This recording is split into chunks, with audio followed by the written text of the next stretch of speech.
Juan Carlos González, congresista de Fuerza Popular, renunció a la presidencia de la Comisión de Ética aduciendo razones personales, en medio de las críticas a ese grupo de trabajo por el archivamiento de la denuncia contra la congresista fujimorista Yesenia Ponce por un presunto pago para obtener certificados de estudio.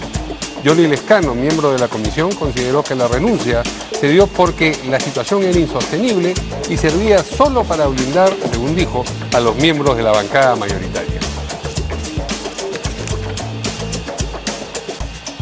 La Subcomisión de Acusaciones Constitucionales resolverá este jueves si procede la denuncia constitucional contra los congresistas Kenji Fujimori, Bienvenido Ramírez y Guillermo Bocángel por el caso de los audios y videos que muestran la presunta compra de votos para evitar la vacancia del expresidente Kuczynski.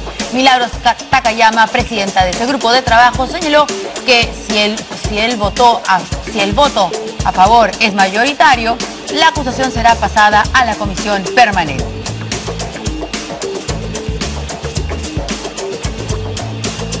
El presidente del Consejo de Ministros, César Villanueva, negó haber realizado consultas con Fuerza Popular para los nombramientos de ministros en distintos sectores, tal como sugirió el legislador Juan Cheput, quien pidió además que el presidente Vizcarra sincere la situación y diga de una vez si se va a amparar en la bancada de Fuerza Popular.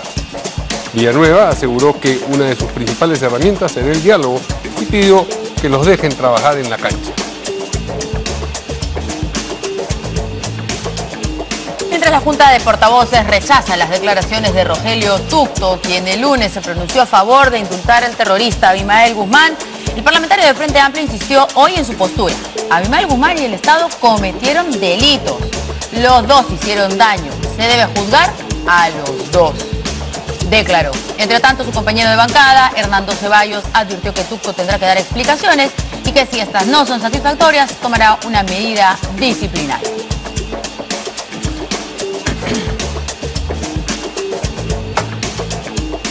Y si quiere estar al tanto de lo que ocurre tanto en el país como en el mundo, tiene que seguirnos, ya lo sabe usted, en nuestra página web www.canaln.pe.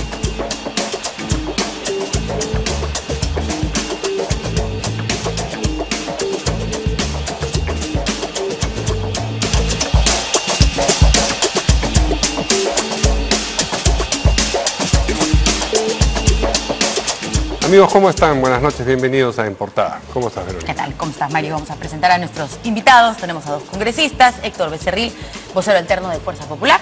Aquí le damos las buenas noches. ¿Qué tal? ¿Cómo están? Y también al congresista Alberto Quintanilla, vocero de Nuevo Perú. Buenas noches. ¿Qué tal? ¿Cómo están, caballeros? Buenas noches. ¿Qué tal? Muy bien. Por si acaso. Saludo cordial al empezar. ¿Cómo se hace primero con los guantes, no? Así. Sí, al inicio de los match de box. Sí. Solo los hemos presentado nomás y ya hay congresistas de lejitos nomás. Han estado conversando, yo los he visto debatiendo, sí. Está muy bien. Muy bien. El congresista de Fuerza Popular, Juan Carlos González, que presidía la Comisión de Ética, ha renunciado a ese puesto y entendemos, no es claro, si también a la comisión en general.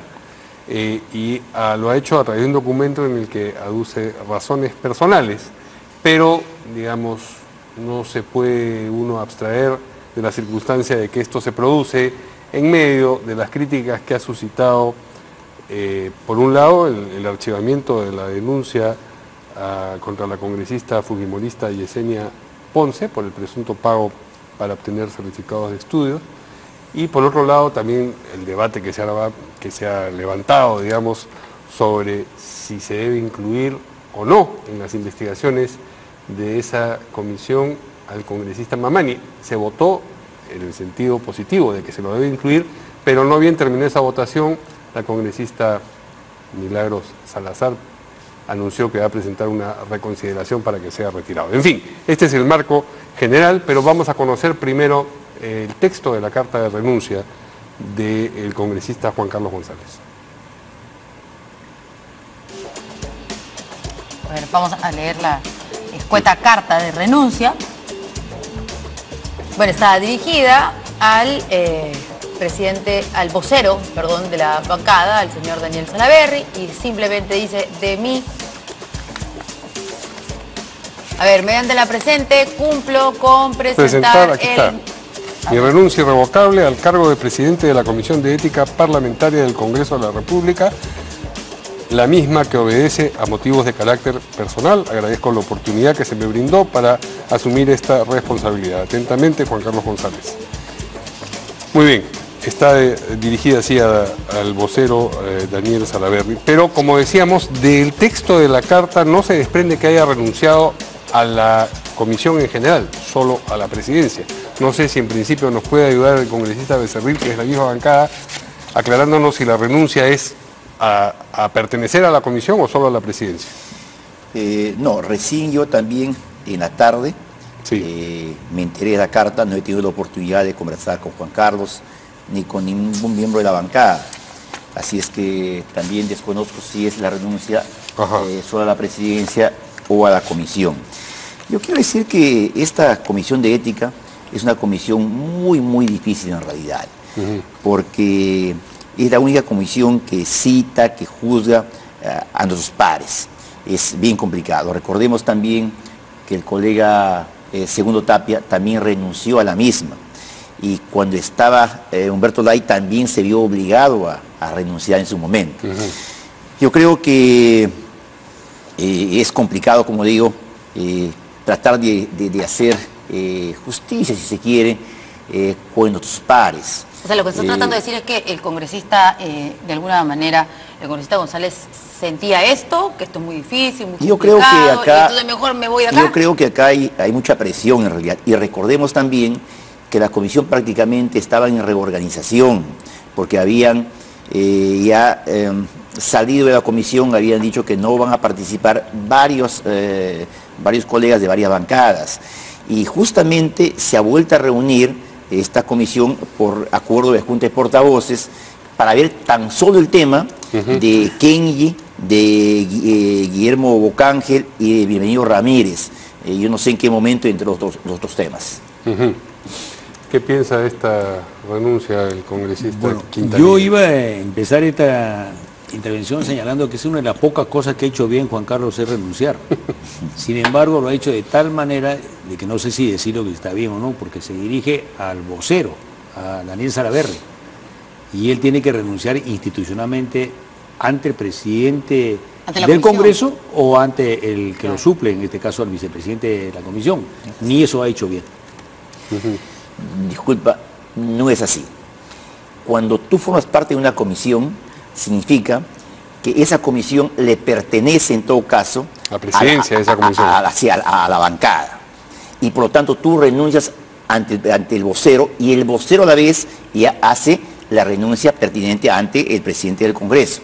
O sea, la forma como se ha llevado a cabo la renuncia es correcta. Obviamente que seguramente ya mañana él nos tendrá que decir y aclarar cuál ha sido el motivo en sí de su renuncia, ¿no? Pero, digamos, es llamativa la circunstancia de que se produzca en el contexto que acabamos de mencionar. Hay dos motivos de tensión en la Comisión de Ética que actúa como pararrayos de críticas, digamos, y es allí donde se produce la renuncia. No se lo ha dicho claro el congresista. A renunciar por presiones. Porque es difícil. Entonces, porque es difícil. No, presiones. Sí. Por tuitear. La palabra fue presiones. Lo han presionado para que renuncie. Entonces yo quiero saber, ¿presiones de quiénes? Eso es lo que queremos saber. Yo lo que creo es que en realidad se ha desbordado el tema de la Comisión de Ética. En el tema Mamani, por ejemplo, yo tengo mi percepción propia. Yo no creo que él deba ser investigado ni en la Comisión de Ética, ni tampoco en la Subcomisión de Acusaciones Constitucionales. Porque para mí eso es un mal mensaje, en el sentido que el congresista en adelante va a atreverse finalmente a desbaratar, a poner las pruebas para desbaratar esa organización criminal, de mi punto de vista, que había respecto a la compra de testigos, a la compra de congresistas y a la compra de votos para no vacar a Pedro Pablo Kuczynski. ¿Pero de dónde recibe las presiones del congresista González? ¿De dónde podría? No, o sea, de los hechos en sí, de toda la carga que hay, presiones de las diferentes bancadas, todo el mundo se le va encima, todo el mundo critica su trabajo. Yo creo que básicamente eso ha sido el motivo de su renuncia, es lo que yo pienso. Es como decir, no doy la talla para este cargo. No, tú puedes dar la talla, pero sin embargo estás sometido a muchas críticas y bueno, pues dices, lo dejo, ¿no? No le gusta la crítica. ¿Esa es la impresión que tiene usted también de que...? No, yo creo que lo de que renuncia es en el fracaso de la conducción de la comisión, que ha sido reiterado, ¿no?, y criticado por todas las fuerzas políticas. Y lo hace tan mal que renuncia ante el jefe de su bancada, ante el vocero. O sea, el vocero no tiene por qué tener el conocimiento de su renuncia porque él no está facultado para aceptarla o no. Uno renuncia ante el que preside la instancia que va a aceptar su renuncia. Yo creo, digamos, que esa concepción de que el partido es propietario de las instancias y el partido de Fuerza Popular, como es mayoría, es propietario del Congreso, es una concepción totalmente equivocada. Si estuviera renunciando al grupo parlamentario, ahí creo que sí valdría que le diga al señor vocero de la bancada, ¿sabe qué? Sáqueme de acá porque yo no quiero estar. Ahí sí se entiende. Ahí se entiende. De repente es por eso que genera la confusión, porque le habla al vocero de la bancada sobre una renuncia como presidente. Creo que lo que el congresista quería irse de la comisión. El muerto no es mío, yo me voy a otro lado. Renunciar institucionalmente ante el presidente del Congreso o ante el que suple a él en la presidencia de la comisión. Si fuera solamente como presidente, digo, por eso creo que él quiere irse de la comisión. Por eso lo ha hecho ante su vocero de la bancada. Bueno, es una renuncia que tiene efectos internos, no tendría efectos institucionales ante la comisión. Mire, en política hay que diferenciar la institucionalidad de la conducción política de quienes estén a cargo de esa institución. Es una cuestión totalmente separada. Confundir, eso es lo que hizo en su momento el nazismo en Europa, Goebbels también. Y el no confundir y separar dio lugar ciertamente a una persecución. Porque ahora te van a comenzar a perseguir simplemente porque eres de una simpatía política, no por lo que has hecho, sino por la simpatía. Y eso está mal. Creo yo, vuelvo a repetir, que Juan Carlos ha tenido la oportunidad de hacer por fin algo bueno y lo ha hecho mal. Sí. No, yo creo una vez más que, bueno, seguramente la falta de experiencia del congresista Quintanilla hace decir esto, ¿no? Cuando incluso somos parte de una comisión, cualquier comisión, las comisiones a las cuales pertenecemos, de acuerdo a la representatividad, se le da a cada bancada cuántas comisiones tiene, cuántas presidencias, cuántas vicepresidencias y quiénes son los miembros. Por lo tanto, cuando renuncias inicialmente, se renuncia pues ante el vocero y el vocero a la vez, como representante de la bancada, ya hace de conocimiento de, en ese caso, la mesa directiva, la cual en los plenos da cuenta a todo el Parlamento. Y además, recuerda, el hecho que tú seas parte de una comisión y que, por ejemplo, vas a ser presidente, es un mero trámite nada más el que se diga vamos a elegir al presidente. Porque ya sabe quién es el presidente, quién es el vicepresidente y quién es el secretario. Porque así son los acuerdos políticos. Y por último, yo lamento en realidad ese estigma que tienen, sobre todo los congresistas de la izquierda, hablan del Congreso, propietarios del Congreso. Si ustedes quieren ser mayoría en el Congreso, tienen que trabajar, pues tienen que organizarse, hacer partidos sólidos, para que no tengan, pues, digamos, 8 o 10 representantes. Hagan su trabajo y no vivan lamentándose que somos mayoría. Bueno, yo no me lamento de ser minoría, es parte de la realidad, pero yo sí quiero denunciar, por ejemplo, la arbitrariedad que hace Fuerza Popular al negarnos a nosotros que nos corresponde 2 presidencias. Y el Tribunal Constitucional en octubre resolvió, y hasta la fecha ellos se niegan a reconocernos las 2 presidencias y se las han apoderado, porque inmediatamente ellos vorazmente ocuparon las 2 presidencias. Pero es que hubo una complicación porque ustedes entraron con un grupo y luego se separaron, les dieron una bancada, hubo esa condición. Los acuerdos políticos digamos, son no es que ustedes son una bancada que entró con una agrupación política y les han quitado, no lo es. Me daría vergüenza en realidad hacer ese reclamo, porque a ustedes y a nosotros nos eligió el pueblo democráticamente dentro de una bancada y que luego ustedes tiren la toalla y se vayan a formar otra bancada por intereses propios de ustedes políticos, entonces eso no es correcto, es inconstitucional y tuercen la voluntad del pueblo. Y eso es grave, pues. Interesante como es, el tema es un poco derivado y apartado de lo que estábamos teniendo como... Nos hemos desviado un poco. Así es, que es la renuncia de Juan Carlos González a la presidencia de la Comisión de Ética. Vamos a escuchar las opiniones de otros congresistas, Milagros Salazar, Johnny Lescano y Alberto Oliva, los 3 pertenecen a la comisión. La renuncia de Juan Carlos González, entonces, es para señalar que Fuerza Popular ya no tendrá la presidencia de la Comisión de Ética.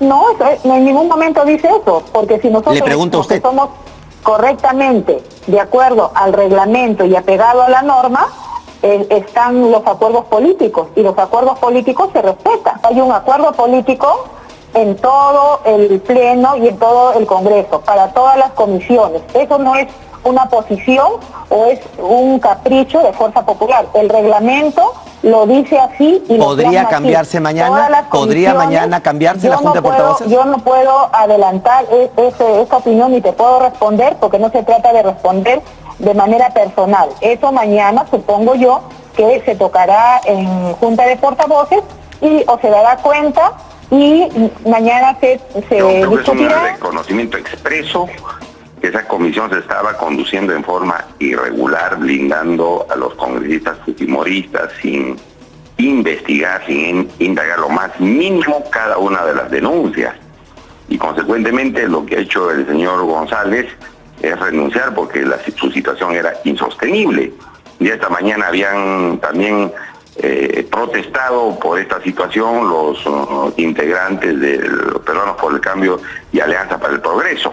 De tal manera que esta renuncia va a significar la reestructuración, la reorganización de esa comisión y la posibilidad de que todos los grupos políticos regresen a seguir trabajando, pero para que se conduzca de manera imparcial, objetiva, legal esa comisión y no se esté blindando a nadie.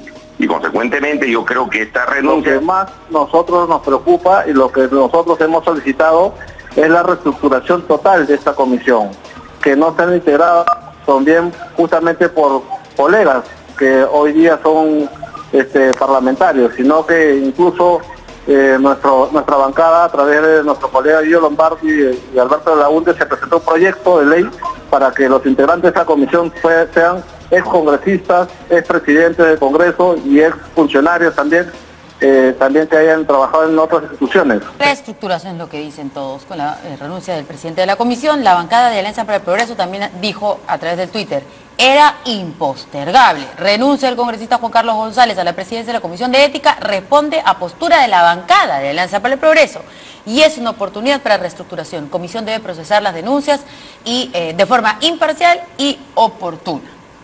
Entonces, el congresista Lombardi efectivamente y de Belaunde están proponiendo desde hace bastante tiempo además que la Comisión de Ética para ver los casos de los parlamentarios sea visto por personas que no tengan nada que ver con el Congreso, que sean imparciales, eso lo veo un poco difícil, pero que sean imparciales. ¿Usted está de acuerdo con que haya... Yo creo que sean otros miembros? Tiene que haber una resolución total y yo creo que en un juego de equilibrio de poderes tiene que estar presidida por un congresista que pertenezca a una bancada que no sea precisamente la que tenga la conducción del Congreso, o de la mayoría en este caso, porque si no son juez y parte, lo que ha servido esa comisión. O sea, ¿cómo tendría que ser? Que se establezca, que la presidencia... que esté en manos de un congresista que no pertenezca a la misma bancada de quien dirige el Congreso o quien sea de la fuerza mayoritaria. En general, que la Comisión de Ética no sea presidida por quien preside, por la bancada que preside el Congreso. Claro, eso es una norma de equilibrio. Pero el equilibrio de poderes se da entre poderes, ¿no? Es decir, el legislativo versus el ejecutivo, el poder judicial, pero dentro del poder legislativo, lo razonable y lo que establece la democracia es que las comisiones respeten las proporciones que se han dado. Respetan las comisiones, pero en este caso, digamos, la Comisión de Ética, que es una comisión muy importante, no puede estar, pues, digamos, dirigida por el que mismo cuando es importante la comisión, no, en este caso es una comisión de control de los actos de los congresistas. Entonces lo que está por ejemplo, mire, hay el elemento, por ejemplo, cuando se va a procesar a un congresista, los 25 integrantes que ahora son de la comisión permanente no son incluidos en la decisión final, porque son miembros de la comisión permanente que van a ver en primera instancia. Van a ver en primera instancia, y la segunda instancia es el resto del pleno. O sea, hay mecanismos de control, y en esto también tiene que venir ese criterio. Pero, perdón, igual hay mecanismos de control. En primer lugar, no podemos desconocer la proporcionalidad, que es la base en la cual se distribuyen todas las comisiones, las presidencias, vicepresidencias y secretaría. El que ustedes quieran imponer, digamos, un sistema que no está en el reglamento del Congreso, eso, bueno, es un querer de ustedes. Proponiendo, no lo claro, quieren es un querer de ustedes, pero no se condice con las leyes. Y luego yo creo que, si bien es cierto, la Comisión de Ética es primera instancia, pero eso va a una segunda instancia, finalmente, que es el Pleno. ¿O acaso cuando la Comisión de Ética dice suspendamos 120 días, ya se suspende? No, también hay segunda instancia, que es el Pleno del Congreso. Congresista, discúlpeme, quiero una precisión. Usted mencionaba hace un momento que es difícil que se juzguen entre pares. ¿Eso no está entonces en la base de este problema? Porque claro, hay mayorías, hay minorías, pero por supuesto hay sesgos políticos en todo acto de todo congresista. Entonces, lo que mencionaba Verónica, que es la propuesta de congresistas como Guido Lombardi o el congresista de Belaunde, y que consiste en que esta comisión, para evitar que se juzguen entre pares, esté integrada por personas que no tengan una extracción congresal, digamos. ¿Qué cosas piensan acerca de eso? Sí, yo creo que no es la primera vez que la Comisión de Ética entra, digamos, en estas crisis. Ya en los 5 años anteriores también había crisis muy graves. Yo creo que hay que analizar ese tema. Yo creo que hay que ponernos a analizar en sí cuál es la mejor solución. Yo no niego ninguna posibilidad de que, con la finalidad de que se pueda hacer un trabajo coherente y finalmente que repercuta en la imagen del Congreso en la población. O sea, ¿podría usted estar de acuerdo con eso? Sí, yo creo que habría que estudiarlo, ver la pertinencia y había que evaluarlo. Mire, porque el Congreso acaba de discutir la vacancia o en segunda oportunidad del presidente de la República y ya ha declarado la vacancia después de la renuncia, ¿no? Y sin embargo, digamos, en la Comisión de Ética, cuando la acusan a la señora, una de las congresistas, Yelena Ponce, por haber presentado una declaración falsa y después querido fraguar documentos para que hayan quedado estudiado y después presentan una constancia de que habría habido un mecanismo de intento de soborno a un director para que acredite que ha estudiado, y simplemente rearchivan. Y paralelamente el mismo día, a Marisa Glave y a Jorge de Castillo, por haber participado en una licitación pública denunciando que había irregularidades, lo someten a indagación preliminar. Entonces yo creo que lo que ha servido hasta la fecha, bajo la presidencia de Fuerza Popular, y en este caso de... El año pasado, el anteaño pasado, estábamos en lo mismo, solamente que eran los sumalistas. Decían, los sumalistas, es lo mismo, la congresista Zenaida Uribe, que tampoco había estudiado en el colegio y decía que sí, es exactamente lo mismo. Por eso yo pregunto, desde que existe la Comisión de Ética, ¿ha mejorado la calidad de congresistas? ¿Ha mejorado en algo? Pregunto yo. Y le pregunto a los congresistas, ¿ha servido de algo tener una Comisión de Ética? Pregunto. Si la respuesta es sí, bueno, vamos para adelante. Si la respuesta es más o menos, pero de repente tiene que ser independiente, bueno, vamos. Pero si la respuesta es no, porque, perdón, ahora claro, porque tenemos los fujimoristas, entiendo, ahí hay algo también. Digo, usted habla siempre contra los fujimoristas, pero por favor, antes estaban los sumalistas y también hemos tenido antes a la niñera que decía que era trabajadora del Congreso. Teníamos a la come pollo, roba cable, por favor, entonces no me diga ahora que esto es solamente ahorita. Entonces, pensemos a futuro, no pensemos solamente que la Comisión de Ética ahora, que tiene la mayoría fujimorista, tiene que ser así. Pensemos para en adelante. ¿Sirve o no la Comisión de Ética? ¿Cómo debe funcionar la Comisión de Ética en el Congreso? Yo creo que como está no sirve. Y para que sirva, tendría que ser presidida y conducida con un criterio de imparcialidad y que podría ser un mecanismo... ¿Usted cree sin congresistas? Podría ser un mecanismo, pero el otro mecanismo que también es que sea, digamos, presidida por un congresista que no sea de la mayoría o que no tenga la conducción de la mesa. Pero si usted fuera mayoría, no, pues por eso, es que no está pensando en que tenemos que tener una reglamentación. O sea, ¿no le gusta la idea de que sea esta comisión integrada por personas que no sean congresistas? O sí, porque el congresista Becerril ha dicho que sí podría. Podría ser, también es una posibilidad, o sea, siempre que cuando se garantice independencia, porque eso sería, digamos, entregarle, por ejemplo, un mecanismo de control, por ejemplo, a una sala del Tribunal Constitucional o a una sala de la Corte Suprema. Tendría que haber algún mecanismo, digamos, de que pueda haber cierta jerarquía en el control y que tenga, digamos, solidez. Pero como está hasta la fecha, conducida, digamos, por quienes tienen la mayoría en el Congreso, no ha servido. Lamentablemente, lo escuchamos. Esa es la prédica de todos los jueves en el Parlamento y en las comisiones, lamentando, sí, pues somos mayoría, nadie nos ha regalado esa mayoría, se ha hecho formando un partido y trabajando para conseguir esa mayoría. Y en realidad la posición suya es totalmente antidemocrática. O sea, es decir, no, como su mayoría, no tienen que presidir la comisión. Eso no es así. La democracia es respetar la votación en las urnas, eso es lo normal. Bueno, yo entiendo pues la posición de ustedes, ¿no? Pero no para que hagan arbitrariedad cotidiana, pues, o sea, lo que ha hecho la comisión este año y medio, digamos, bajo la condición de ustedes, ha sido encubrir es cierto que a los suyos siempre se va a ver y perseguir así a los opositores. Eso no puede ser. Siempre se va a ver así. O sea, le digo que eso Entonces, pasaba cuando la mayoría era humanista y no tenían la mayoría que tenían los fujimoristas, pero sí tenían a los de la agrupación de Alejandro Toledo, o sea, estaban los famosos satélites, entonces siempre en cada legislatura pasa exactamente lo mismo. Entonces, algo hay que hacer. Hay que evaluar algo, o de repente no sirve de nada. Sí. Si esto no funciona, hay que evaluar otras posibilidades. Y creo que no hay que cerrarnos ahí a ver una solución. Antes de irnos a la pausita, solamente una consulta. La congresista Yesenia Ponce, bueno, hasta ahora que continúa en la Comisión de Ética, ¿cierto? Solamente la han exonerado del tema de los 10.000 soles y sigue vigente lo del tema de sus compañeros de carpeta fantasma. Sí, o sea, ¿o no? ¿O es todos los casos de la señora Yesenia Ponce? Lo que sé es que incluso ha habido otra denuncia adicional que se ha hecho. De la misma persona. Sobre la misma persona, sobre los compañeros.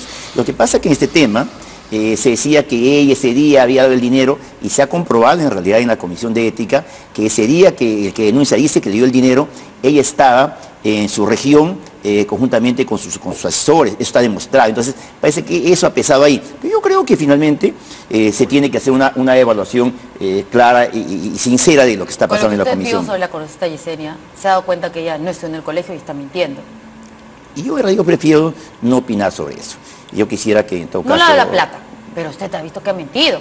Se ha inventado nombres de compañeros de carpeta y eso les va a hacer daño. Ahí tienen que tener más piña, pues. Bueno, si la señora comienza a salir y hablar tonterías, como ya habló tonterías antes de su propia lideresa, o sea, ya ahora está pasando la factura, pues, por perdonarle la vida. Entonces, ¿no va a decir usted que no vio el reportaje Cuarto Poder? Esa lista de Pepito, Juanito, ya... Sí. No, ya verá, por favor. No, pues, a ver, yo he visto ese reportaje, correcto, yo no me cierro ante un hecho evidente, yo no cierro los ojos.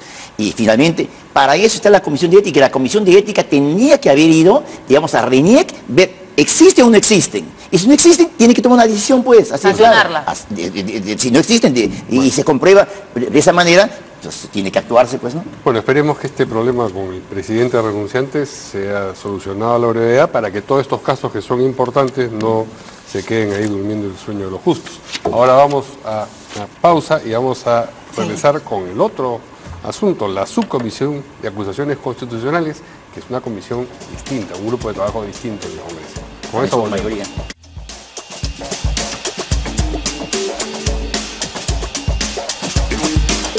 Bueno, la subcomisión de acusaciones constitucionales. A ver, apréndanse bien el nombre porque vamos a hablar de esta subcomisión durante mucho tiempo. Y va a resolver mañana si procede o no la denuncia presentada ayer en la noche contra Kenji Fujimori, Bienvenido Ramírez y Guillermo Bocángel por los ya audios y videos harto conocidos que hemos visto durante varias semanas. La congresista Milagros Takayama, presidenta de ese grupo de trabajo, señaló que si el voto es mayoritario, la acusación va a ser pasada a la comisión. A favor de que proceda. Va a ser la comisión, claro. Va a pasar a la comisión permanente. Y después de la permanente tiene que ir todavía al pleno. Así y lo que se deliberaría en esa eventualidad es si se va a desaforar a estos 3 congresistas o alguno de esos 3 congresistas. Todo esto por el mismo caso que hemos mencionado a propósito de la Comisión de Ética, pero son instancias distintas. Claro. Ética ve inconductas parlamentarias Así y lo otro ve... Y la mayor sanción es... Conductas casi delictivas, sí. Ética, sí. Solamente sanciona hasta 120 días de sin goce de haber, o sea, 120 días a su casa sin su sueldo. Esa es la máxima sanción de la Comisión de Ética. Entonces yo digo, ¿está sirviendo o no? La de acusaciones constitucionales sí es un poquito más brava. Te votan del Congreso. Te votan. Así que eso sí es duro. Y te inhabilitan. Retiran, te pueden inhabilitar políticamente, pero te retiran la protección. La inmunidad parlamentaria. Así es. Entonces Son puedes varias. ver todos tus anticuchos en el Poder Judicial. Antes de escuchar a nuestros invitados, vamos a escuchar a la congresista Takayama, que es presidente de ese subgrupo, esa subcomisión del Congreso. Estoy llamando a sesión para el día de mañana, una sesión extraordinaria para el día de mañana a las 10 de la mañana. Mañana a las 10 de la mañana se inicia entonces. Así es, mañana se inicia. Como ha llegado esta denuncia el día de ayer en la noche, nosotros en la subcomisión de acusaciones constitucionales estamos en estos momentos revisando, porque como ustedes bien saben, toda denuncia tiene que tener sus requisitos de forma y de fondo. ¿Puede explicar paso a paso el proceso? Mañana, ¿qué van a hacer? ¿Qué plazo tienen para...? Claro que sí, mañana se ve lo que es la procedencia o improcedencia de la denuncia, mañana se votaría. Si en caso se vota a favor, nosotros estaríamos pasándolo a la comisión permanente y la comisión permanente se va a encargar de llamar a una sesión también para hacer la votación respectiva, y si es aceptada nos van a dar el plazo correspondiente, que generalmente son... Ustedes no están presentes en la subcomisión de acusaciones constitucionales por el problema que mencionaba antes, pero sí en la permanente. Sí, estamos en la permanente, pero también ya hay un mandato de que debemos estar también en la comisión de acusaciones constitucionales y esperamos que esto se subsane en los próximos días. ¿Y tienen ya una opinión orgánica en Nuevo Perú sobre este problema? Sobre la procedencia y la admisión, sí, debe ser emitida y debe haber una investigación y veremos qué hace, digamos, quien oficie de instructor, debe dar un informe a la comisión permanente pronunciarse en primera instancia y luego en segunda. Nosotros sí creemos que eso debe ser sancionado, ¿no? Sí, acá quisiera aclarar de que la subcomisión de acusaciones constitucionales de dos cosas. Infracción a la Constitución, si es ese caso, puede, digamos, terminar en una suspensión, en una inhabilitación o en una destitución de los congresistas o ministros, los que están sometidos a jurisdicción. Es directo, es una sanción política. Pero si se ha cometido un delito, como sería en este caso, bueno, en este caso hay dos imputaciones, infracción a la Constitución y también la comisión de un delito. Si es comisión de delito, eso termina en una resolución con contenido acusatorio y va hacia el fiscal de la Nación. El fiscal de la Nación es vinculante. En 5 días como máximo tiene que pasar esa acusación a la Suprema y ahí comienza todo el proceso ya, ¿cierto? Entonces son dos caminos diferentes sobre los hechos. Y acá se les imputa a los 3 congresistas tanto infracción a la Constitución como delitos. Pero acá a mí me parece de que se ha obviado el tema del ministro Bruno Yufra. Él no está contenido en la acusación. Para mí es un grave error. Es más, yo mañana voy a solicitar de que también sea incluido dentro de la acusación. Porque si hablamos, por ejemplo, de cohecho pasivo y cohecho activo, entonces en la primera vacancia, ¿cómo han actuado estos congresistas, los 3? Como del delito de cohecho pasivo. Y en el siguiente sí han actuado ya, digamos, en la comisión de delito de cohecho activo. Yo creo que el ministro Bruno Yufra tiene que estar obligatoriamente también inmerso en esta acusación. ¿Y usted va a presentar entonces ese pedido directamente? Porque puede ser un congresista solo el que haga ese pedido. Sí, yo mañana en la sesión voy a hacer esa tingencia y ¿Usted está en la comisión, en la subcomisión? Yo estoy en la subcomisión de acusaciones constitucionales. Entonces usted no puede presentarlo, o sí, usted también puede presentar ante la comisión. Y yo voy a hacer la tingencia, que se incluya al exministro y ahí se tomará la mejor decisión. Pero también hay algunos congresistas que hoy día me he reunido, por ejemplo, con la colega Jenny Vilcatoma, me dijo que ella va también a solicitar por escrito de que también sea incluido el exministro. Ahora es su amiga Jenny Vilcatoma. Siempre ha sido mi amiga. ¿Cómo? Si se salió porque una broma. No, ella se equivocó. No. Se equivocó. Y ahora es un dechado de aciertos, ¿o no? No, yo creo sí. Y en política nunca las cosas se lo tiene que tomar en forma personal. Yo creo que ahí siempre hubo una desavenencia, pero yo entiendo la situación, conversamos luego de eso y seguimos trabajando en forma normal como tiene que ser, así es que fue un tema superado totalmente. A ver, vamos a escuchar a la congresista Salazar, porque ella habla también sobre el caso Mamani. Sí. A ver, ¿qué es lo que nos dice? No, por haber negociado no. Por haber grabado, creía que Porque debía investigarse. No era por el haber negociado ni grabado. Porque el grabar, yo pedí ¿qué cosa que se consideraba usted que debía ser investigado a propósito de Mamani cuando vota a favor? Para que él también dé, o sea, si una parte va a decir ABC de lo que ha sucedido, para que él también tenga la oportunidad de decir también qué es lo que pasó. O sea, en ese sentido fue y eso ya no merece ser investigado.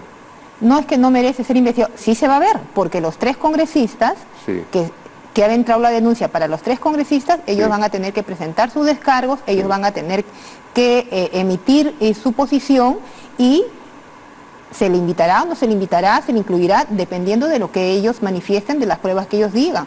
Porque también recordemos que el congresista Bocángel, el congresista Bienvenido y el congresista Kenji Fujimori lo han denunciado al congresista Moisés Mamani por haberlos grabado y violado su intimidad, ¿no? Pero esto puede llamar a confusión porque la conversación era sobre la Comisión de Ética, no era sobre la Comisión de Acusaciones Constitucionales. Que de hecho, señor Mamani, no está incluido en esta así es, le estaba preguntando por qué había cambiado su voto. Ella votó originalmente a favor de incluir a Mamani o quiere cambiar su voto, no lo pudo cambiar finalmente, para incluir a Mamani en la investigación de ética y después anunció que va a presentar una reconsideración. Sobre eso era esa conversación en realidad. Escuchemos al congresista Víctor Andrés García Belaúnde, que nos va a explicar un poco más sobre cómo va a ser este procedimiento que empieza mañana en la Comisión de Acusaciones Constitucionales contra estos 3 parlamentarios, Fujimori, Ramírez y Bocángel. Pues bien, se presenta, hay que admitirla, luego de la admisión hay que hacer un pequeño proceso de 15 días útiles donde se invita a todas las partes para que puedan dar sus argumentos a favor y en contra. Se nombra un ponente que actúa una especie como fiscal, un ponente dentro de la misma comisión y después que puede ser cualquiera de los integrantes y luego se aprueba o se desecha. Si se aprueba, pasa en segunda instancia a la comisión permanente, en segunda instancia. Si la comisión permanente lo sigue ratificando, pasa finalmente al pleno como tercera instancia y el pleno, todo el pleno, con excepción de los que ya han votado en el proceso, vota a favor o en contra y hay que haya consagrado o consumado el proceso. ¿En cuánto tiempo calculan que se va a producir, que va a llegar esto al pleno? ¿15 días nos han dicho algunos otros congresistas que han estado presentes aquí? El proceso en su conjunto debe durar unos 30 días. Creo, digamos, que la primera instancia en la comisión permanente debe ser unos 15, 20 días y luego ya pasa al pleno y el pleno se puede resolver en una sesión, ¿no?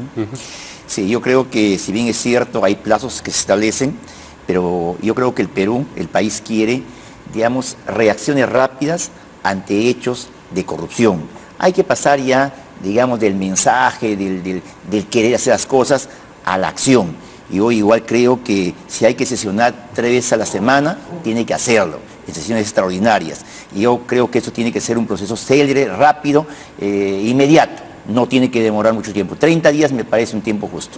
¿Y ya conversaron con los accesitarios que reemplazarían estos 3 congresistas? En mi caso no los conozco en realidad. La prensa, igual por los medios de comunicación me he enterado quiénes son. Así que seguramente ellos estarán esperando este tema, pero no hay que adelantar opinión, hay que ver cómo termina este tema. Muy bien, vamos a una pausa y ahora vamos a regresar para hablar del Ejecutivo, más bien de lo que ha dicho el presidente del Consejo de Ministros, César Villanueva, en el sentido de que él no ha hecho consultas como han sugerido varios, pero entre ellos Juan Cheput, con fuerza popular para los nombramientos ministeriales en ciertos casos. Con eso vamos a volver.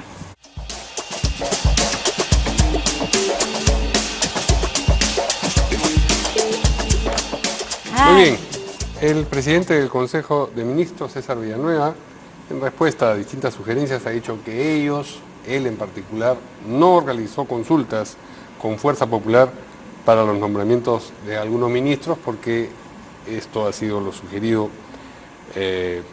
por los voceros de varias organizaciones políticas, entre ellos Juan Cheput, pero en realidad el orden lógico... Duro, ¿no? Está duro, Juan Cheput, está aquí todos los días, pero...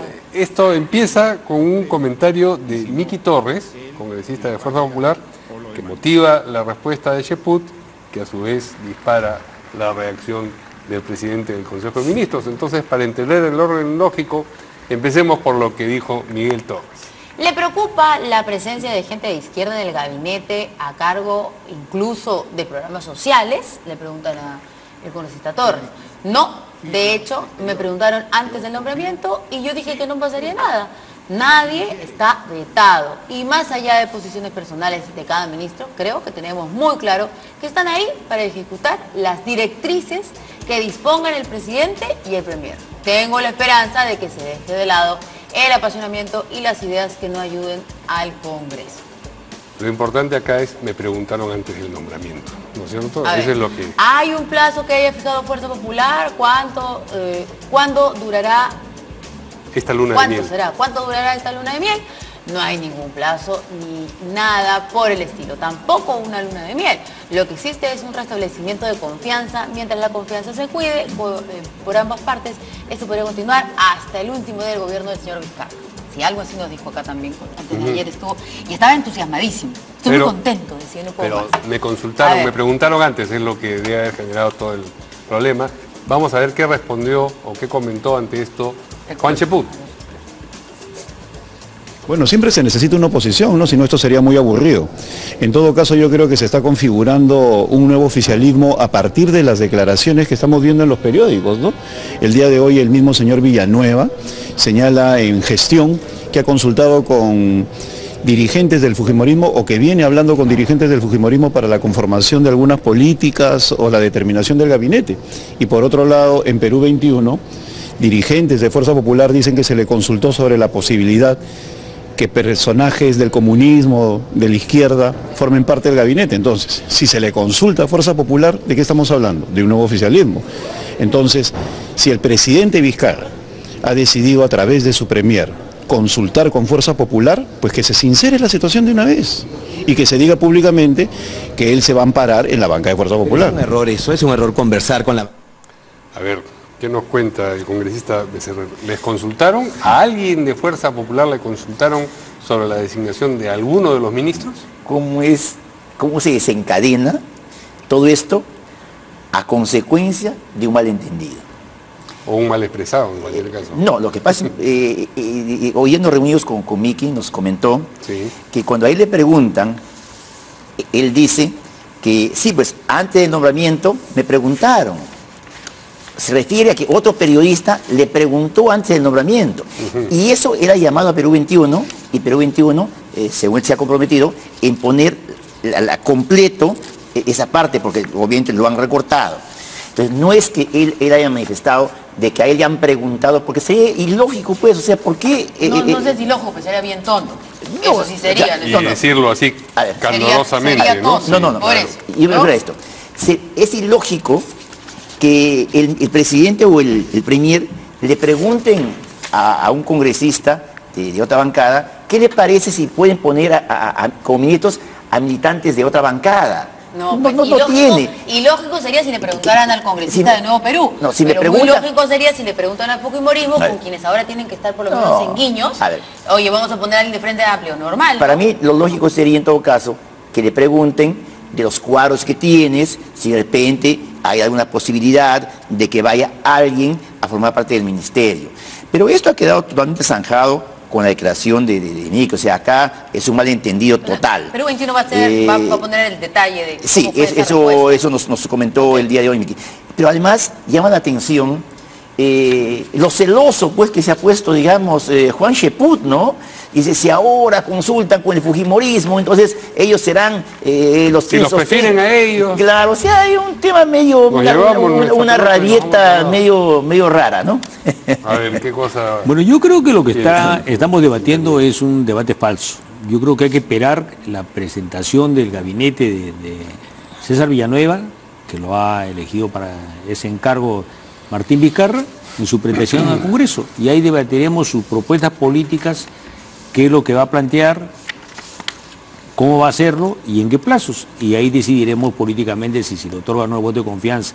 Es prerrogativa del presidente escoger su gabinete a través de quién es su primer ministro, que a su vez es nombrado por él. ¿Conoce usted a alguno de los ministros? Digamos, ¿conoce su trayectoria, profesionalismo? ¿Les parece bien, mal? Tenemos a gente, ex integrantes de la CAF, miembros de Frente Amplio, director de Sunafil, el señor Córdoba, entonces está todo bien mezcladito. Todo el mundo dice que es un gabinete, digamos, diverso, bastante poco conocido, no sé si inexperto. Esperemos la propuesta. Yo creo, digamos, que la decisión final de un voto de confianza, político o no, va a ser cuando conozcamos su propuesta. Para nosotros debe enfrentar consecuentemente la corrupción. Debe, en nuestra opinión, reactivar la economía, pensando en los más pobres y en el interior de las provincias, del país, y renovar la política con formas democráticas, ¿no? Porque lo que ha venido viendo en el país es una suerte de dictadura antidemocrática desde distintos puntos. Justo ahora que menciona a los más pobres del país, ¿qué le parece? ¿Conoce usted a la ministra de Inclusión? No, personalmente no conozco a los ministros, pero sí he visto sus antecedentes. Okay. Porque ella bueno, según la Infogope, ella todavía pertenece a Frente Amplio, aunque dicen que ella ha renunciado. Ella presentó una carta de renuncia de enero, sí. Entonces usted no la conocía, porque digamos, antes, el año pasado, usted pertenecía. No, yo no la conocía. No, bueno, pues, ¿Y le parece bien que alguien de Frente Amplio esté ahí en el Ministerio de Inclusión? Yo veo, digamos, que es una decisión política del gobierno de Martín Vizcarra y de César Villanueva. Ellos son los responsables de eso. ¿Pero le parece, le gusta o no le gusta verla ahí? Yo esperaría, digamos, que va a plantear. O sea, yo no... No es una garantía que sea de izquierda. No garantiza nada, ni a favor ni en contra, porque condenar, digamos, a alguien por la orientación política que tenga y hacerlo de antemano es actuar un poco con bastante perjuicio, ¿no? Yo creo, digamos, que aquí esperemos qué va a plantear el gabinete y cuáles son sus planes y propuestas, ¿no? Sobre eso tenemos que pronunciarnos. ¿Y qué dice el señor Villanueva? Vamos a escucharlo. ¿No? Vamos a ver. Una de las herramientas que vamos a utilizar poderosamente hasta el último día que nos toque gobernar es el diálogo. El diálogo interno obedece movilizar todas nuestras fuerzas, desde el dirigente de la comunidad, los distritos, las provincias, las regiones, hasta nuestro gabinete movilizándose por todo el país.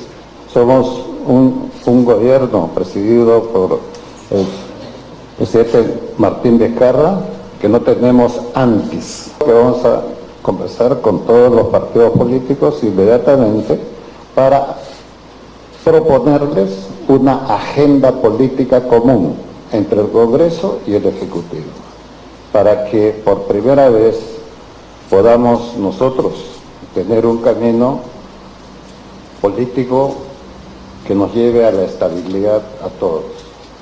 Yo lo que les pido es déjennos trabajar en la cancha un tiempo y verán el equipo que tenemos.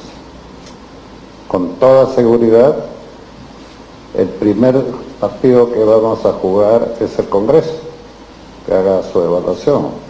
Y queremos prepararnos para ese partido. Y de ahí para adelante tenemos 3 años nada más. Y queremos hacer las cosas que van a ustedes escuchar en la propuesta. Nosotros, presidente Vizcarra tiene una directiva muy concreta. Vamos a plantear lo que podemos hacer. Muy bien, y para abordar el último tema, ya que hablábamos del Frente Amplio, tenemos que mencionar también el asunto de las declaraciones del congresista Rogelio Tucto, congresista por Huánuco del Frente Amplio, que en una entrevista con el diario Correo, pero luego reiteró en una entrevista radial su posición, sugirió que para llegar a una reconciliación efectiva había que amnistiar, entre otras personas, había que indultar, entre otras personas, a Abimael Guzmán. Esto ha generado, por supuesto, un gran revuelo dentro y fuera del Frente Amplio, al punto que su compañero de bancada, el congresista Hernando Ceballos, ha dicho que, a su entender, Tucto debiera ser separado de la bancada. Vamos a escucharlo. Si el congresista Tucto no nos satisface sus explicaciones, que de hecho va a ser muy difícil que nos satisfaga, Una medida disciplinaria va a aparecer con mucha seguridad. ¿Cuál es cuál es el espectro de posibilidades disciplinarias que hay, desde lo mínimo hasta lo máximo? Desde lo mínimo que sea separado, suspendido del Frente Amplio, ¿no? Pero este es un tema que se toma colectivamente, como entenderás. No somos un partido donde se escucha a la gente y tomamos colectivamente la decisión. Y una vez que haya escuchado usted al congresista, me ha adelantado algo que me parece importante, que es que difícilmente va a satisfacer con sus explicaciones lo que ha dicho, pero podría ser que lo satisfaga. Pero usted considera que si es que no lo satisface, tendría que ser expulsado, usted a título personal. A título personal creo que él debería dar un paso al costado del Frente Amplio, si es que no nos satisface sus explicaciones, porque no tendría nada que ver con el programa del Frente. Si yo no estoy de acuerdo con el programa de un partido, pues me alejo de ese partido, ¿no? Así de sencillo. Ahora, en las primeras declaraciones, el señor Tugto habla de las dos cosas, indulto y amnistía. Yo no sé si las confunde o si su propuesta es que sea por un lado y por el otro. No lo sé, pero habla de las dos cosas. A ver. ¿Ustedes lo expulsarían? Porque ustedes han estado también en Frente Amplio y podrían tener... Nosotros hemos manifestado nuestra pública y más enérgica condena a esas declaraciones. Por dos razones. Uno, no puede haber ni la mínima tregua a quienes han promovido o utilizado el terror en la práctica política. El terror es obligar a otras personas a que respalden mis decisiones en base al miedo y el terror. Eso es absolutamente condenable. Y además otra consideración política, o sea, uno puede, digamos, indultar a quien ha reconocido los errores cometidos, promete rectificarlos y tiene una conducta de rectificación. Y el señor Abimael Guzmán no tiene ninguna de esas cualidades. Entonces yo creo, digamos, que... ¿Pero lo expulsarían ustedes de su organización, de su bancada? Nosotros podríamos llegar a ese extremo, pero felizmente no está en nuestras posibilidades. No es parte de nosotros. Esa sorpresita. ¿Qué dice el congresista Héctor Que Nezahualcóyotl? lo van a expulsar. Y yo creo que, lamentablemente, varios congresistas ya de Frente Amplio, que ahora se han ido de Nuevo Perú, tienen pues justamente esas expresiones a favor de los terroristas. Recordemos a Paz, dijo que Néstor Serpa Cartolini estaba preso porque era un preso político. Luego, esto es gravísimo, pues, incluso podría catalogarse como apología del terrorismo, que indulto al más grande genocida que ha existido en la historia, esto es grave. Yo creo que no solamente tiene que quedarse en el mensaje, dicen pues claro, vamos a evaluar, vamos a tomar las más drásticas medidas, pero nunca van a tomar nada pues, simplemente van a dejar que eso continúe. Yo creo que tienen que deslindar, pero deslindar no significa una retórica, deslindar significa tomar acciones inmediatas con una persona que piensa pues que Abimael Guzmán debe ser indultado. Pero así. no está en su bancada, entonces ¿qué piensa entre usted? No está en su bancada. Yo creo que finalmente así esté, igual no lo van a separar, yo no veo en ellos esa necesidad de marcar un hito respecto a estas declaraciones. Yo veo que son tolerantes. No, pero nosotros hemos marcado enérgicamente y hemos firmado un documento todos los voceros para su conocimiento de Becerril. Lo que ellos más bien, y Becerril no ha hecho, es deslindar con Vladimiro Montesinos, con Alberto Fujimori, que utilizaron el terror desde el Estado y por eso están presos y estuvieron presos en el caso de Alberto Fujimori y Vladimiro Montesinos. Entonces, la cosa es clara, ¿no es cierto? Porque digamos, no solo digamos cuando los errores son del otro lado, no, pues condenamos, no tienes que picar. Cuando son de nuestro lado no los condenamos. No, pero es cierto, pues ustedes lamentablemente tienen congresistas que sí, pues alientan el terrorismo, alientan a los exterroristas o a los terroristas que todavía no se han arrepentido. Tú mismo dices hace rato. ¿Se indultaría, estarías de acuerdo? Dices, no se puede indultar porque no ha pedido perdón y esto y lo otro. O sea, dejas una posibilidad